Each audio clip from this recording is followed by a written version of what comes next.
our car. Now. Hey, What? this is our car. Really? We got a Tesla. You're crying?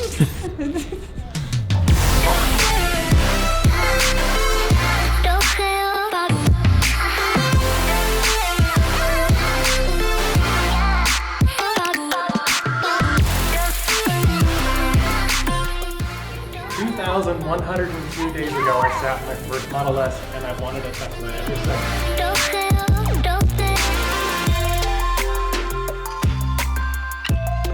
The best day ever.